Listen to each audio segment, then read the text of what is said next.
We are right downstairs in this building. In orthopedics, we are mostly a musculoskeletal and sports medicine practice. We have 2 full-time physical therapists and 1 part-time physical therapy assistant at this point, with interns and students floating kind of in and out all the time. I have been a physical therapist for 21 years at this point. I got my undergraduate degrees from Miami University in exercise physiology and athletic training, and went on from there to Ohio University's physical therapy school. Some of you may or may not be aware that's a little bit like transferring from Ohio State to Michigan, or vice versa. So I went on to physical therapy school there. I met a Bob Kitty. Other than that, he's a really nice guy and married him. So we are a house divided. So anyway, this evening, we're going to so apparently people are much less likely to die in a polar vortex than they are in the 96-degree heat that we have out there today, because when I did this in the polar vortex, whatever it was, 2 years ago, the whole room was filled. So thank you for you hearty souls that endured the 96 degrees. And we're going to treat it a little bit more like summer school tonight, okay? This is not a highly technical talk. We're going to treat this much, much more informally. I am usually the kind of speaker who says, because I'm a very linear thinker, okay? And if I know in 3 slides I'm going to answer your question anyway, I get derailed and I kind of lose my train of thought. So I most often say, oh, hold on, because we'll get there. I would really like for this to just be very conversational, because it's mostly me talking about me and our profession a little bit, okay? Because one of the things I've realized in 20 years of doing this at this point is that, oh, it was funny, a whole lot of people still don't understand what a physical therapist is and what it is that we do and how we go about our day. And in as much that way, we're going to talk as much about what physical therapists are not, but we're going to kind of get there. So again, just make it conversational. It helps me along in this because I don't have as much of a path. I have a few things that I definitely want to cover, but interject and we'll just kind of wander down the path together. I was always taught in speech comm class, because even though I spend all day talking to people, public speaking, one of my least favorite things. So I have this vague recollection from speech comm class that when you don't know what to open with, you should always start with a joke. So I let Charles Schultz do my talking for me. This is one of my most favorite cartoons. This hangs above my desk, and I'm nothing like, that was Snoopy's cousin, I think. Thank you. And I'm nothing like Spike, except on Friday afternoons I can get there, but for the most part I'm not. Okay, so any good educational presentation needs to outline learning objectives. So I just put a few things down. We're going to kind of this evening go over just the history of physical therapy, sort of how new physical therapy is as a profession. I think you might be surprised. What the educational requirements are of a physical therapist, and a physical therapy assistant. We'll kind of sprinkle that in there as well. The diversity of settings that physical therapists actually work within, and how we get there. That's a really important part of what I want to cover tonight. Sort of our role in the healthcare continuum and how that's continuing to evolve and how we are gaining autonomy. How physical therapy differs from other healthcare providers and interventions. And the biggest rub there is actually that so much of us overlap by, if our scope of practice is this big and we overlap this much with the one next to us, that's where confusion kind of occurs. So we will dispel some of those things. Where I'm going to spend the most time, because it's just really sort of a passion of mine, is in talking about some of the misconceptions related to physical therapy. I might put a couple of you on the spot. We'll see. And just some of the basic how health plans cover physical therapy, concept of direct access to physical therapist services. We'll go over that at the very end. And some of the ways that we are evolving as a profession. Physical therapy broadly is defined as the treatment of illness or injury with mechanical force, period. Okay? Mechanical forces can come from exercise. Mechanical forces can come from our hands. Mechanical forces can come from modalities. And in my opinion, the most important part of our job, and is frequently overlooked, is education. My patients get a lot of that, whether they want it or not. The history of physical therapy. It's a relatively new profession.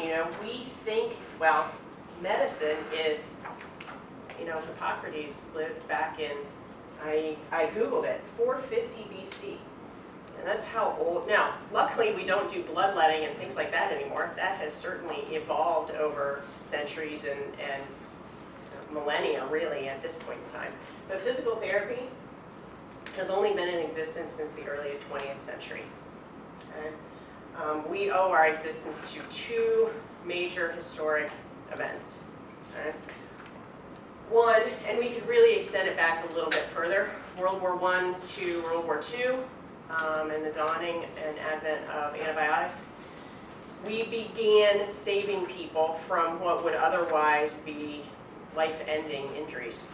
So the portion of our population that became disabled but lived through those injuries became much greater.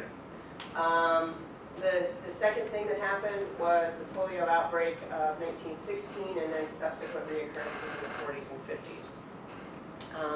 Then there were disabled children. My mom's going to be 85 in September, and she remembers almost being cloistered in the summertime because I guess polio was rampant in the summer times, and not being allowed to go out and play and do things like that. So these were sort of the two big events that began to evolve our profession, because at some point someone decided that movement was good for these people. The earliest record I could find of anything related to physiotherapy, and if you travel the world, you will mostly find that the United States is the only place that calls us physical therapists. Most places in the world, all of Europe, Australia, we are physiotherapists. And it takes on kind of it's very regional as far as its philosophy. Lots of the Scandinavian countries, physiotherapists are much more like what we would call chiropractors here. They do almost all manual therapy skills and manipulations. So although that's what we are called in other places in the world, it's fairly diverse what we actually do. In 1918, the U.S. government began using women, interestingly, as restoration aides, as civilians in Walter Reed Army Hospital. It was also the place that there was the first formal physical therapy education program. And I put this in here because it just kind of tickled me. The first professional association was formed in 1921, and it was limited to women only. And they were women trained in physical education. That didn't last long. We allowed the men to join us in 1922. We eventually changed our name, and I'm not sure what the impetus for that was. I'm not sure why we became physical therapists in the United States, but we did. It's the American Physical Therapy Association in the 1940s, and that is still our professional association. It does all of our lobbying for us, and etc. As I mentioned, the first formal PT program was at Walter Reed Army Hospital. So you have to understand that while medicine has evolved over centuries, physical therapy has evolved over, not a great deal more than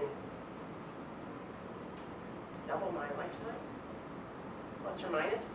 I mean, it's very, very young. So our struggle for autonomy, just in the amount of time since I began practice in 1995, when I began practice, and we'll talk a little bit more about referrals and direct access and things like that in a little bit. But in 1995, the terminal degree for physical therapists was a Bachelor of Science degree. I have a Bachelor of Science degree in physical therapy. I was the last class to graduate with a bachelor's degree. I endured the master's curriculum because my school was petitioning the APTA to have it accredited as a master's degree program.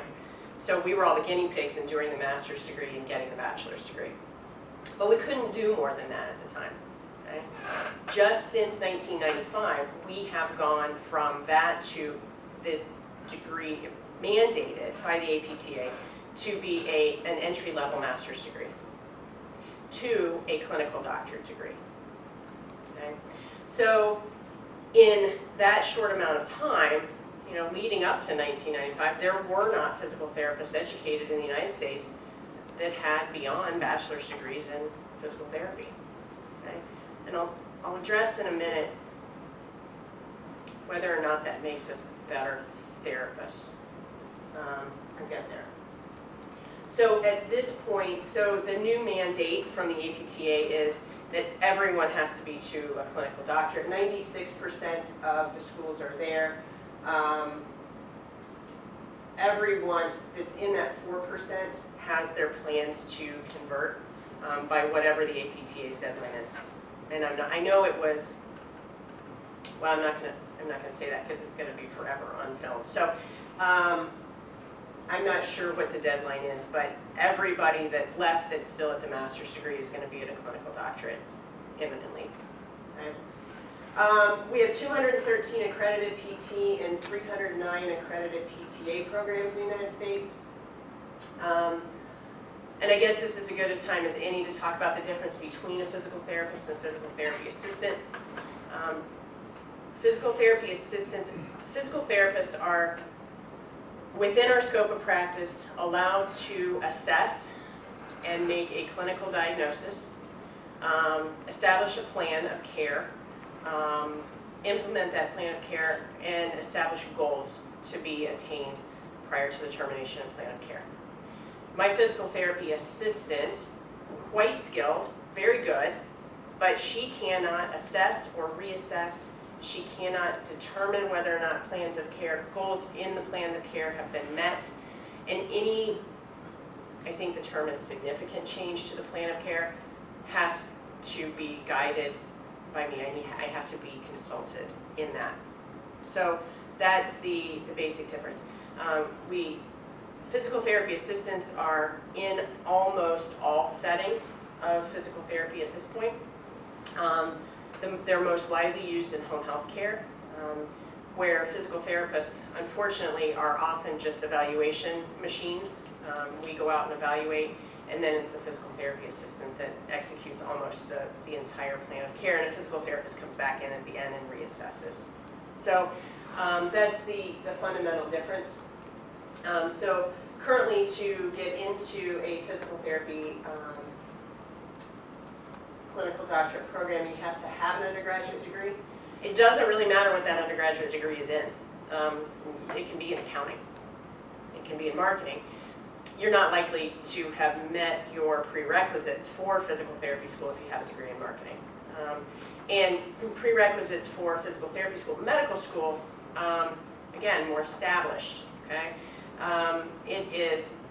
I can't rattle off the whole list, but it's a year of chemistry, a year of organic chemistry, a year of physics, a year of English, a year of calculus, whatever. But it's standard. If you apply to Harvard's medical school or UCLA's medical school, that list is going to be the same.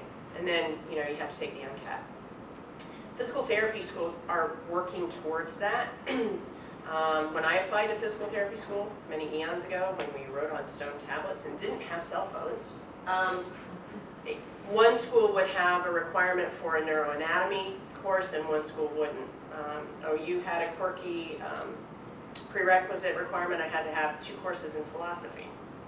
So they are working towards, but so it doesn't really matter what your undergraduate degree is in. Believe it or not, we actually hold a medical license to practice in our individual states. And you know, that's kind of one of those things that we take for granted because we've had to meet all of those requirements.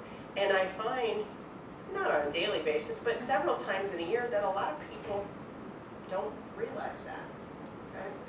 Okay? At this point, and I'm going to speak to how we specialize before we get into the settings that you are likely to see us in. Okay? Because it's different than a lot of medical education. At this point, residencies are optional. They exist.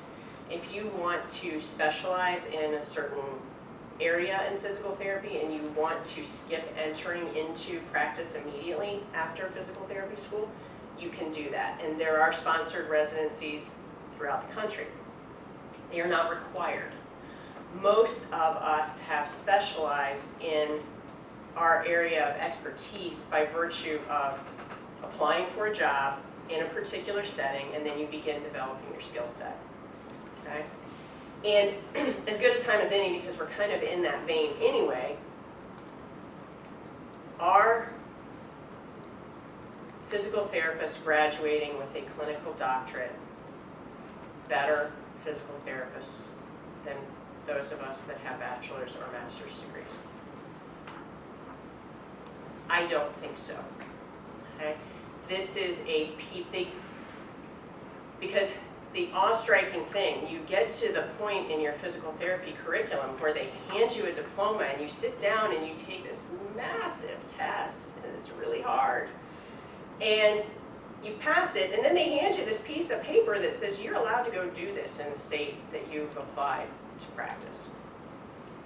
And we all take that piece of paper and go, but I don't know how. Okay? Physical therapy is an art. It is not a science. We develop and hone our skill set over many, many years, and it is based on taking care of people. It is not based on what we learn in a textbook or what we can write down on a piece of paper. Okay? It has such a, and I won't digress too much into my own personal philosophy, but it is based so much on taking care of the person who is in front of you, that there are a lot of very, very good Bachelor of Science in Physical Therapies, bachelor's level physical therapists. There are stinky physical therapists that have bachelor's degrees, and there are stinky physical therapists that have doctorate degrees. Okay? So in and of itself, they are not more well-trained. They do not have more clinical experience coming out of school. There's been no requirement by our state, or at least in sort of the first blush review that I did, other states are not requiring. We are all grandfathered in. I have the same credentials, and I'm recognized by our payer sources with the same amount of expertise. I'm not reimbursed at any different level. So that's sort of my stance on, if you're going to go to physical therapy school, you're going to have to come out with your DPT.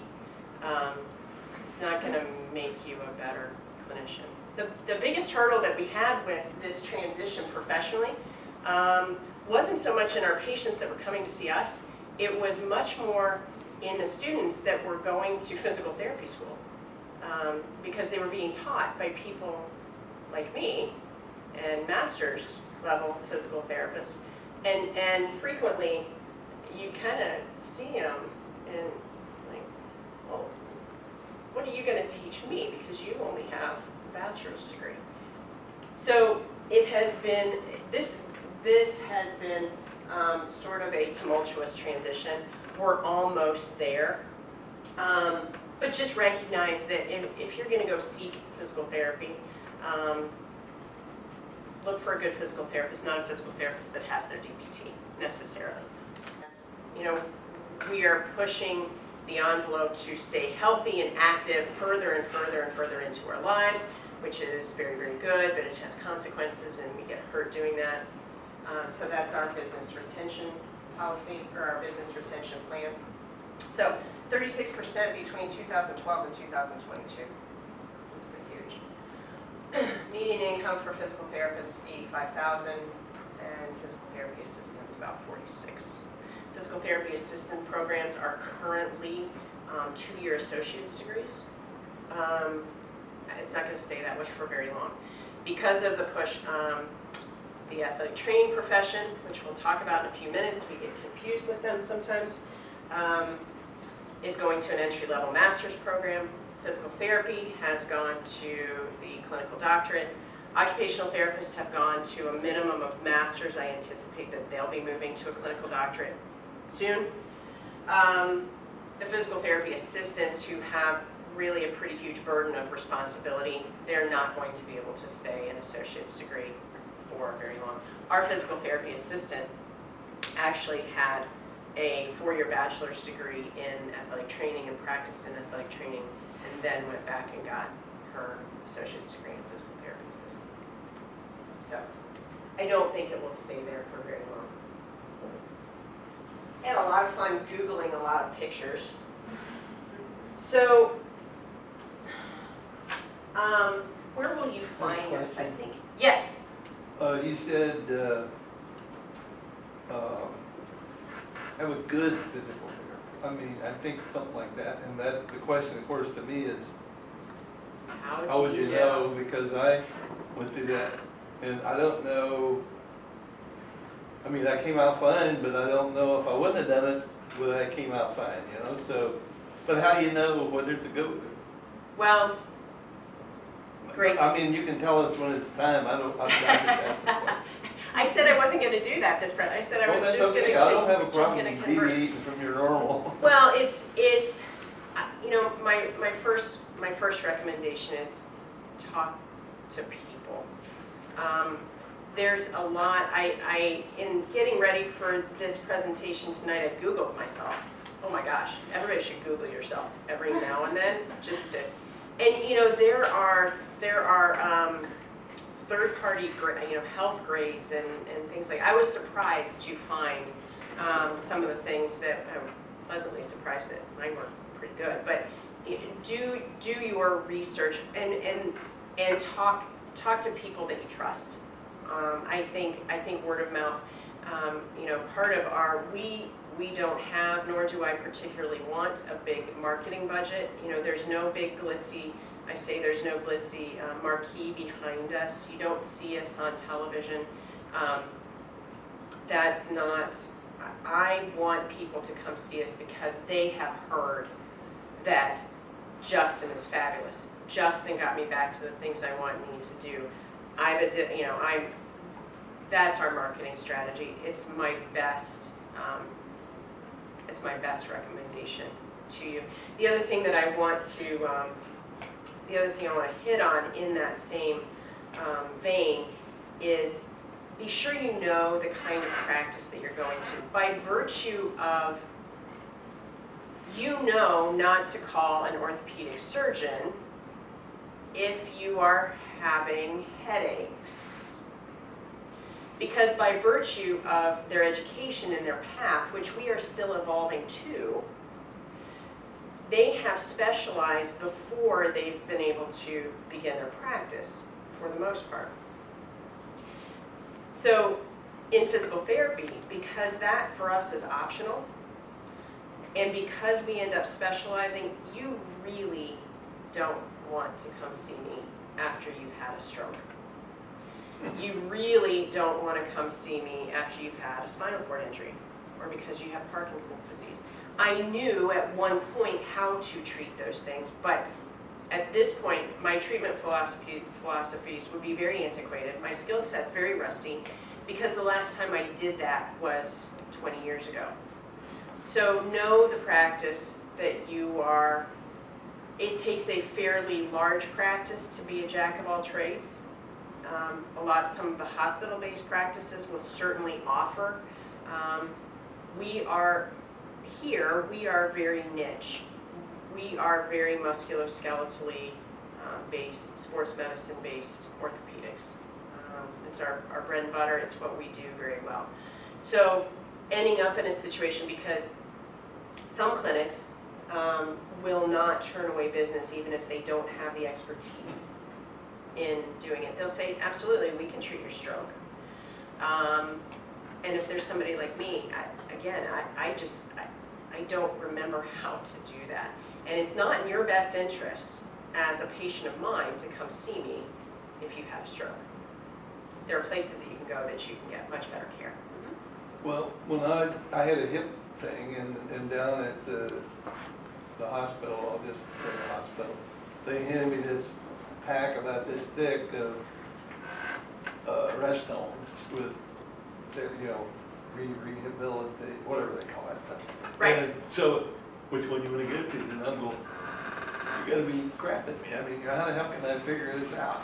So it's. Throw a dart at a dartboard. Oh yeah, and I lucked out, but I mean, or maybe it worked out okay, but it's like somewhere in the back of the surgeon, orthopedic guy, or somebody should say, you need to be thinking about where you should do this, and before you get to before you end up in a you got 3 situation days to get the hell out of the hospital, Correct. and bed here ain't paying no more. And so. It does often I end up with people in front of me in the clinic all the time, and if I've asked them, well, how'd you end up coming to see us? Increasingly, it's, well, I heard you were good. But it is a lot of times, well, you were closest to where I work. You were closest to where I live. But you're not obligated to stay there. We'll talk about that in a few minutes, too. So, did I answer your question? Okay. So, inpatient. In the hospitals. Unfortunately, these physical therapists and physical therapy assistants are probably, they have the least opportunity to really practice their craft and their art. Medical stays now are so short-lived that, it's treat them. If they can sit up on the edge of their bed and walk to the bathroom with the walker and walk back to their bed and sit back down and get back in their bed, unfortunately, that is often the extent to what physical therapists get to treat. As far as the knowledge base, they are handling and treating very medically fragile people very often. I mean, we're in ICUs with vents and names of equipment I don't even remember at this point. So so their pharmacologic background is very strong. They remember what beta blocker is going to do when it's combined with this and that. But they don't. It would be very frustrating for me as a physical therapist to work in this setting because the ability to establish relationship with patients, and that's one of the things that is the best about being a physical therapist, is getting to establish a relationship, much more so than a lot of the other medical arts. So, inpatient care. Wound care. I had to be very careful. I hope that even just those couple things is not too graphic for anybody. I'm not sure at what point wound care got put into a physical therapist scope of practice, but it did. Your parents, your mom, probably taught you that. Don't pick at that scab. Then we go to physical therapy school, and they teach us how to pick at your scabs. It's crazy. Okay? Treating decubitus ulcers, burns, amputees, gangrene, wet to dry dressings, debridement. It's not a real pleasant part of physical. I didn't find it to be so. I did one clinical rotation and treated burns. The one that sticks out in my mind, I treated a 19-year-old kid who was working in a paper factory, and he'd gotten pulled in between. So the rollers of paper presses, the bottom one's mechanized, so it rolls under power. The top one spins the opposite direction because the bottom one's spinning underneath it. And he got pulled in between them, and he had a friction burn that went like that. And you could see all the musculature of his side. And our job was to go in and treat that wound every day, and it was excruciating. This takes a special personality that I don't have. Secretly, I admire the neurologic physical therapists more than all of the others.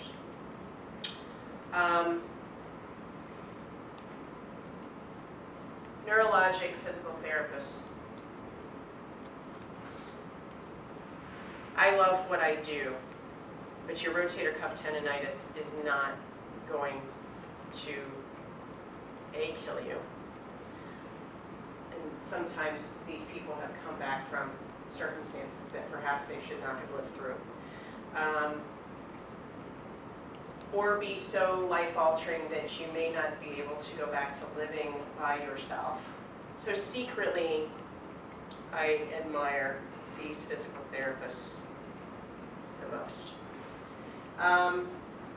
Neurologic PT, I always kind of liken neurologic dysfunction, so traumatic brain injuries, strokes, spinal cord injuries, Parkinson's disease, Huntington's disease, things like that. We as musculoskeletal physical therapists are dealing with biomechanics and physics, levers and forces and things like that. Neurologic physical therapists are dealing with the electrical system of the body. I think it's part of why I admire them so much, because I never got that part very well. Because when you tear your ACL, the mechanical compromise inside your knee is fairly predictable. The fix is very predictable. You can have a lesion at the same level of a spinal cord injury or a lesion inside your brain, and it's going to cause completely different effects.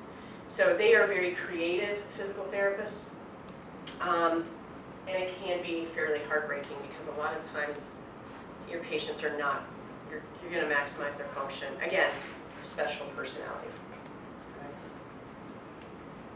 Pediatrics seems like a lot of fun.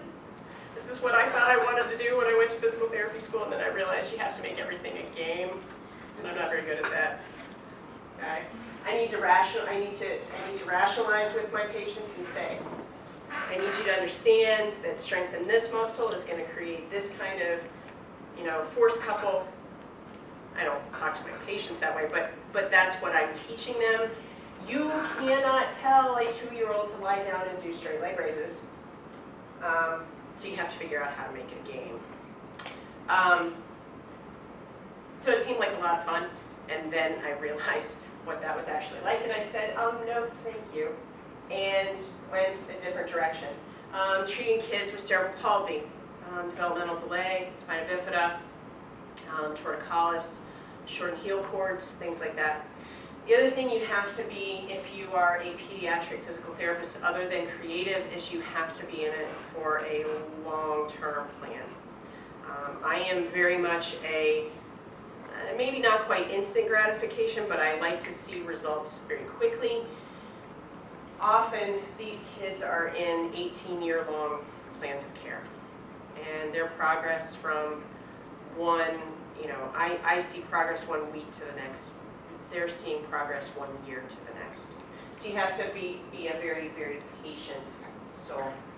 And I purposely picked 2 pictures of 2 male pediatric physical therapists, because that's probably almost the only place you'll ever see a pediatric male physical therapist is in my presentation, because they are almost non-existent. We still outnumber men in the profession about almost 2 to 1, plus or minus. Pediatric physical therapy, almost never see males practicing. I don't know if that's motherly instinct or something. Women's health. And this is one that I can't imagine doesn't surprise some people. There's actually an APTA specialty for women's health, pelvic floor, urinary incontinence, pre and postpartum, pelvic pain, etc. Musculoskeletal therapy for the most part. Skilled nursing, long-term care facilities, Places where medically you're not fragile enough to still be in a hospital, you still need therapeutic intervention to gain the functional independence that you need to be, like at home, in your assisted living, in your independent living, those kinds of situations. It's very much a bridge. Lots of total hips, total knees. I didn't know I was going to interject my mom into my talk so much tonight. She decided to turn left in front of a car and broke both ankles at the same time. So she was non-weight bearing and lived alone. So she spent several weeks. Home health therapists. For the creativity that pediatric physical therapists have to have because of their clientele, home health therapists have to have because of their environment. You don't have a lot of, you don't always have a lot of space. You don't always have a completely, the advantages that you're in someone's home, so you're dealing with their real couch. When I have somebody stand up off my treatment plinth, well, it's at just the right height and it's just the right firmness and it's really easy for them. When they go home and try and sit up off their real couch, so you have real life circumstances, but the disadvantage is you have real life circumstances. They are not always optimal, nor are environments always safe. Very high patient volume in home health care, lots of turnover and burnout. Aquatic therapy, very good for the arthritic population and a lot of neurologic disorders where spasticity and tone is a problem, because being in the water tends to break that up some. I had to put this physical therapist work in pain management a lot, but it doesn't look any different than any other physical therapy. So the point here is this is always a multidisciplinary approach. Even if it's for a musculoskeletal problem, you really should not be seeing someone like me for chronic pain syndromes, because that treatment team always involves a psychologist, a physician, physical therapist, sometimes a nutritionist, things like that. It is always multidisciplinary in nature, although it doesn't look any different than most. And emphasizes self-management techniques, because most of the time the chronic problem is chronic. It's not going to go away, so we need to teach people how to live with that dysfunction, maximize their function and minimize their pain. Lost work days. My previous life was in industrial rehab. Industry is continuing to become wiser and wiser in paying for physical therapy at their job sites to mitigate the effect of lost time and ensuring safety in their workforce. Lots of times physical therapists in this setting are working much more as consultants. And now my favorite, this is what I do. So musculoskeletal, orthopedic, sports medicine. My most valuable tool are these. And we can affect, we talked about mechanical forces, and that's what physical therapists treat with. So this is my most important tool, and this is the sharpest object I get.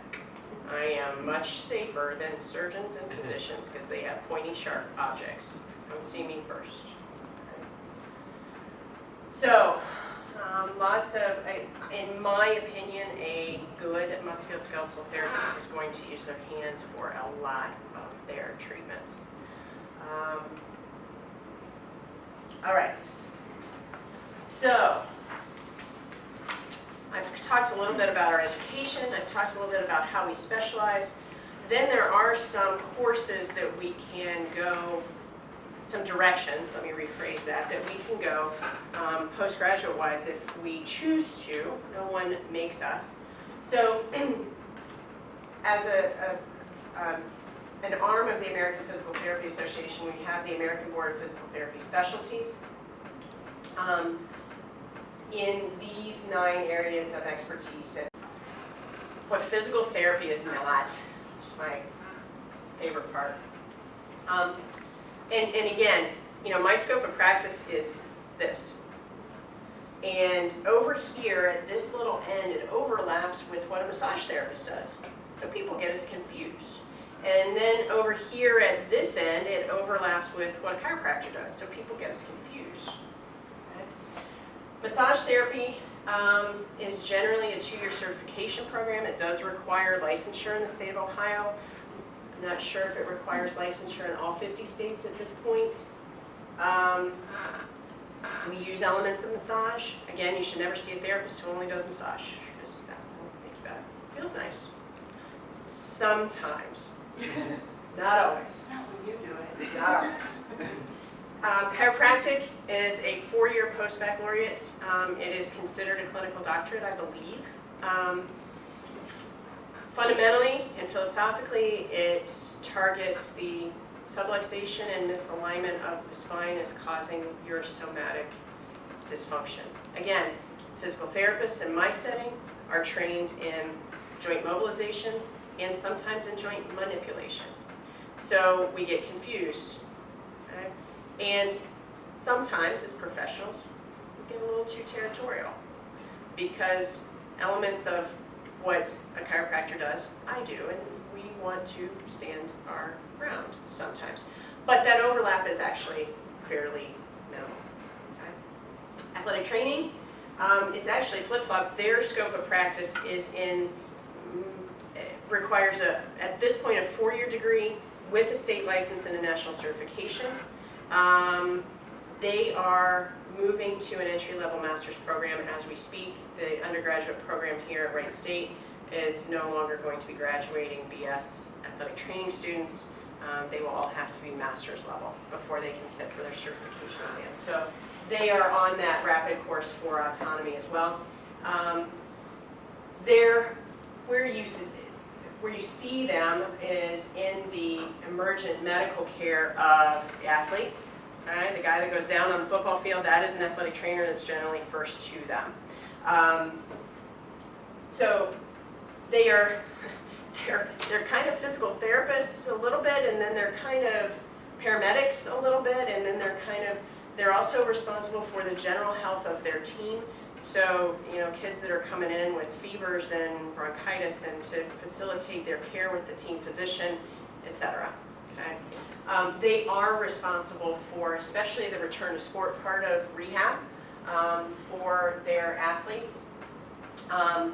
But their elements of rehab in education is a much smaller sliver than what it is for physical therapists, and in a smaller section of the population. Personal trainers, we are not. You don't come to me for weight loss or general fitness, or for me to help you get into shape. Personal training is really just a certificate. Some certificates can be earned in a couple weeks and don't require classes, and don't require any licensure, certification, things like that beyond that. Occupational therapy is the hardest one to explain because we so often co-treat. If you think of physical therapists treat the impairment of the loss of the loss of the range of motion in the shoulder and the loss of the strength in the shoulder that allows you to reach to the top shelf of your kitchen cabinet. But especially in a more involved population where we know we are not going to regain, the occupational therapist is working within the realm of their impairment to facilitate normal function and ADLs. So where I'm working on a total knee range of motion so that they can stand up from a chair, an occupational therapist is working on teaching them to use a sock aid to get their shoe and their sock on because they can't bend their knee far enough yet to reach it. That's kind of the difference. They also have a much greater scope in cognitive impairment. So when you can't sequence or remember how to put your shoe and your sock on, it's much more likely that you're working with an occupational therapist than a physical therapist. Exercise physiologists, married to one, Much more likely to see them, A, in research, is the body's physiologic response to exercise. In performance enhancement, like acceleration programs and things like that, and in cardiopulmonary rehab. Black lung programs, cardiac rehab, things like that. Those are often exercise physiologists. I didn't save very much time for what I wanted to spend the most time on because this is my favorite part. And it's where I just feel passionate about kind of, it's like physical therapy evangelism. I came up with the 9 most common misconceptions of physical therapy, so we'll try and hit on each one of them. It's just exercise. It's not just exercise. Exercise should be a strong component of any plan of care, without a doubt. It's very targeted and it's very specific and it is well thought through. A great example would be after a knee surgery. A physical therapist will know that if we can get swelling down inside the knee and we can get the quad firing and we can gain control over the quad in an open kinetic chain first, that we can progress to a closed kinetic chain exercise. To say that it is just exercise would mean that starting with a lateral step up or a squat would be a good idea because any exercise will make that muscle stronger. And it won't. Okay? You'll actually make that problem worse. So without letting you too far inside the head of a physical therapist, which is a scary place to be, trust me, it won't make you stay. The exercise is usually on a continuum, and it's very targeted. It's to address muscular imbalance, muscles that are overly active, that are compensating for ones that can't do their jobs correctly, and in some of that retraining. So some of those things appear to go, I know they go unnoticed, but there is a method to our madness. It's not just pulling out an exercise sheet that has 6 exercises on it. Those things change over time. And so it is not just exercise.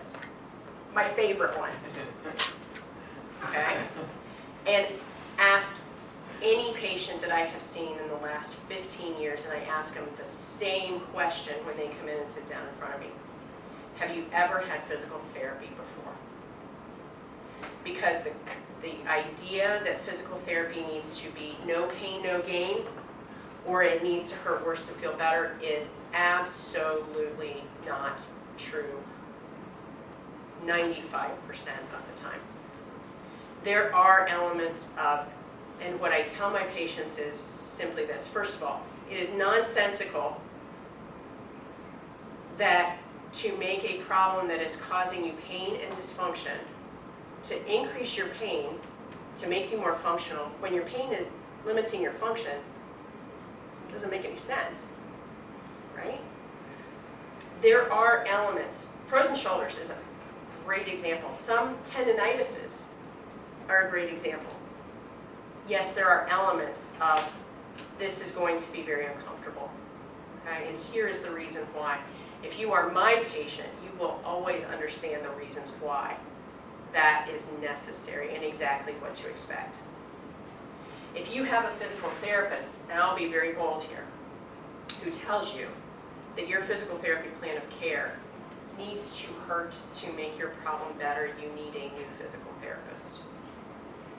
Because that is just fundamentally, under most circumstances, just not true.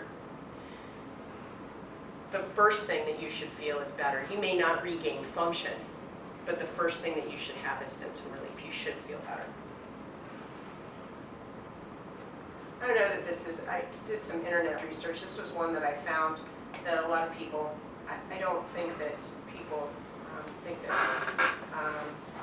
Physical therapy is generally covered by most insurance plans. It's covered differently. It's covered at different, so we will very often find plans that will limit to 12 is about the minimum that we see, 20 is about the average number of visits per year, 50 to 60 is at the upper end, but they're going to catch you whether you're coming or going. 12 visit plans very often have no copay associated with them. or after you've met a much lower deductible, it's covered at 100%. 20 visit plans, sometimes there's a $10 deductible or a $10 copay or a $25 copay. You get up in the, into the 50 and 60 visits, and sometimes there's copays. We have one plan that a copay is $60 per visit to come see me. So it doesn't matter that you have 60 visits, you're not going to want to come see me for 60 times 60 visits, right? Medicare is completely different. Theirs is a dollar cap per year that we have to meet certain criteria, which is not always easy. Physical therapy is a quick fix. Absolutely not. Okay, it's a process. Okay, we are very used to medicine being interventional. You go to a doctor, I have a shot, I have a pill, I have a surgery, and then it's done. Physical therapy is an A to Z process. And you got to hang with me through X, Y, and Z if you want to function. I will guide you. And that's what's fun, because that's where I get to establish a relationship with my patients. Interventional medicine, you go in, you get your shot, you leave. We get to hang out for a little while. You don't need, legally, you do not need a prescription to see a physical therapist. This is one of the things that has evolved drastically in my practice in 20 years. When I started practice in 1995, I needed we didn't even call them referrals, we called them prescriptions, and they had to be dispensed just like a prescription for medication. If a physician wrote, treat 2 times a week for 4 weeks with ultrasound, the only thing I could do was treat that patient 2 times a week for 4 weeks with ultrasound. That was all I could do. I had to dispense what was written. Okay? I can't remember the year. It's been in the last, then we evolved away from that, but we still had to have, legally, we had to have a referral from a physician. In Ohio, we have provisional direct access. That means that legally, you can come see me without a referral. Now, there are limitations to that. I have to demonstrate progress and response. In other words, we don't want physical therapists treating something that is potentially cancer, right? So our differential diagnosis skills and our ability to order diagnostics is sub where the physicians are. So if we're not demonstrating progress in a certain amount of time, we have to refer on. But here's the irony in that. Legally, you don't have to have a referral to come see me, but your insurance company will likely make you have a referral for them to pay for your services. I think over the next 10 years, 5 years, we're probably going to see that kind of go away, especially in the dawning of our high deductible HSA access. You know, we're going much more. I remember being a kid, and insurance was for major stuff. My mom wrote a check every time we went to the doctor if I just needed a checkup or I had strep throat. You know, she just wrote a check, and there wasn't any insurance involved. And I think we're going to gradually, this is my own personal opinion, but this whole talk's been filled with personal opinion and much less fact. So you don't need a prescription. You don't have to have a referral legally, but to be claimed under your insurance most of the time, most insurance plans still require it. It does not take a long time. So 4 and 6 seem to be a little bit of an oxymoron. 3 to 6 visits, you should begin to notice something. Again, I'll be bold. If you go to a physical therapist who says it's going to take 16 visits before you notice any difference, find another physical therapist, get another opinion. Okay? In our demographic, pediatric PT, neurologic PT, that's a little bit different animal. Okay? 3 to 6 visits, something should be changing. Your pain should be changing, your function should be improving, something. It's always correct if it's not. Osteoarthritis is our greatest. I have to have a heart-to-heart discussion after my knee surgeon, who's quite fabulous, sends an osteoarthritic knee over to see me, but they aren't quite ready and they haven't quite got their head around the fact that they're going to eventually have a total knee replacement.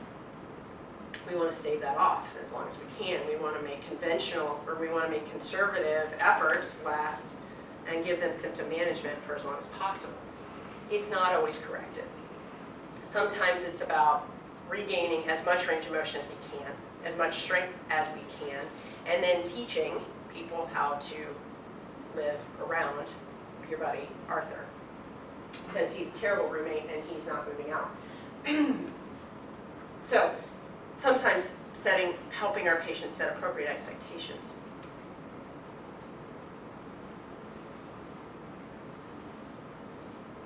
I'll never go to a physical therapist who is treating 4 patients at the same time. We have criteria for what we can bill. Billing in our world happens, I live my life in 8-minute intervals, and unless I perform a task for a direct care task for more than 8 minutes, and 8 minutes into the next quarter hour, I cannot bill for that. And it is defined as one-on-one care. People who are, now you may have a brief overlap, you've been hooked up to electric stimulation, you're being handed your home exercise program by your therapist, and then you're going to walk out the door as we're getting our next.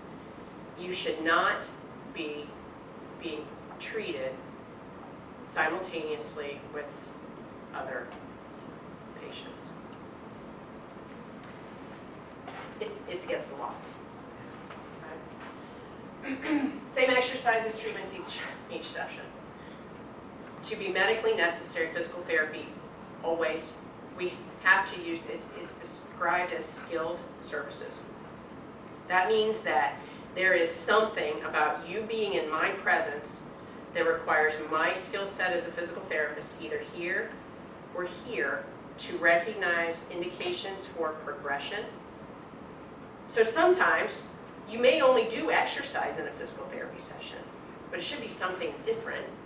Or if you come in and you say, oh, that one you gave me last time is killing me, it's the rethinking of where we are in the plan of care to take that back out or to modify that in some way. That is a skill set. That's what I'm trained to do. I am not trained to have you do 8 sets of 10 on a short arc quad straight leg raise for 3 weeks in a row. That's not good therapy. Okay? So good therapy should never look like that. Where are we kind of going? Well, increasingly, payer sources are looking for ways. It's all about cutting cost for everyone. Healthcare is expensive. Increasingly we see more opportunities to move into areas of wellness and prevention. Right now, figuring out how you get that paid for is you have to have a fairly progressive either insurance company or employer, but it's daunting. Cash-based practices. I have a lot of colleagues, especially colleagues in private practice, in practice for themselves, that are going to a cash-only based. So when we have to bill to opt this amount of money to your insurance company, and if we're a contracted rate, we get this amount of money. There's that at a percentage that people, when they are going to have 6 visits or 8 visits of physical therapy and they're not going to meet their deductible, are actually going to pay less to come see us on a cash base. So that's also kind of evolving. It's not, there's no rule written down anywhere that you have to claim anything medical through your insurance company if you don't want to, if you can pay for it out of pocket. So sometimes it meets everyone's needs to move that way, especially with the higher deductible HSA healthcare coverage that we see out there, unless you know you're going to blow your deductible that year lots of times. So, but it's much less direct. It's an out-of-pocket cost. But again, if people are not quite back to their functional level, but they don't have any more physical therapy visits, in our world that doesn't, we're fairly efficient, but it does happen, and people would benefit from continued guidance that is not just exercise, that is that kind of guided from a medical perspective. I always worry when I do these things whether or not I put enough material together to actually take up an hour. And this time I thought, oh, no way, we're going to be done, and everybody's going to have all these questions, and then I talk too much. So that's all I have for you tonight. I hope, again, I really enjoyed kind of preparing something that was a little bit different. For me, in some ways, I'll be honest, it was a little bit less of a task, just because it's stuff that I live every day and I enjoy talking about. So I didn't have to do a lot of research, but you guys didn't dialogue very much. I guess I didn't give you too much of an opportunity. So does anybody have any questions? Wow. I think that's the first time. The last time I did this, my Chicago Cubs were in the playoffs. Oh my gosh. And I kid you not, I had 20 questions. Like, okay, one more. We really gotta go. Well, thank you. Thank you so much for your time. I hope it was something that was a little bit fun, a little bit interesting, maybe a little less brain taxing when you're going to go back out in the heat. I think Pam has, we have business cards, contact information. So thank you very much. I appreciate your time tonight. You need to eat more strawberries and carrots so you can see in the dark on your way home.